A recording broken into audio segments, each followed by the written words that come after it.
बाद में फोन आना शुरू हो गए। तो मैंने किसी को पूछा, यार ये तो ठीक है आंकड़े वांकड़े, तो मुझे ये बताओ कि ईवीएम जिंदा है कि मर गया?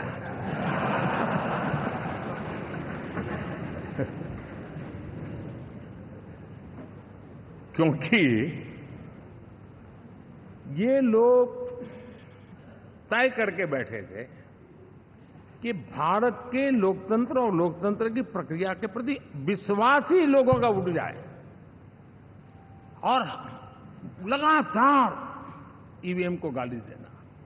और मुझे तो लगता था कि शायद इस बार वो ईवीएम की अर्थी का जुलूस निकालेंगे, लेकिन 4 जून शाम आते आते उनको ताले लग गए, ईवीएम ने उनको चुप कर दिया। ये ताकत है भारत के लोकतंत्र की, ये ताकत है भारत की निष्पक्षता की, ये भारत की ताकत है भारत के चुनावी तंत्र की, चुनाव आयोग की।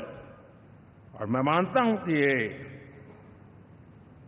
आशा करता हूं कि 5 साल तो अब ईवीएम शायद मुझे नहीं सुनाई देगा, लेकिन जब 29 में हम जाएंगे तो फिर से शायद ईवीएम को लेकर के नाचने की शुरुआत करेंगे, क्योंकि इनके सुधरने की संभावना बहुत कम है। अगले 10 साल में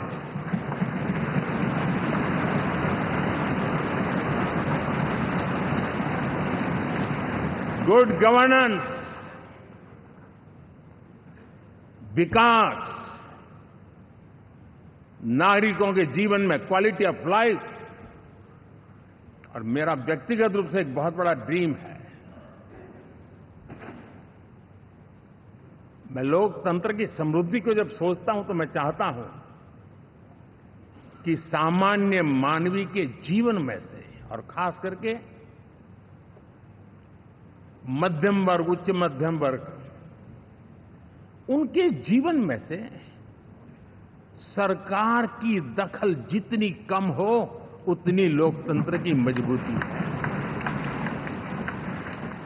और आज के टेक्नोलॉजी के युग में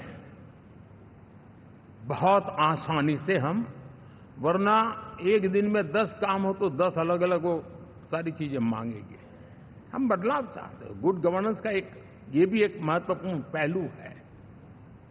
लेकिन हम विकास का नया अध्याय लिखेंगे, गुड गवर्नेंस का नया अध्याय लिखेंगे, जनता जनार्दन की भागीदारी का नया अध्याय लिखेंगे, और सब मिलकर के विकसित भारत के सपने को साकार करके रहेंगे।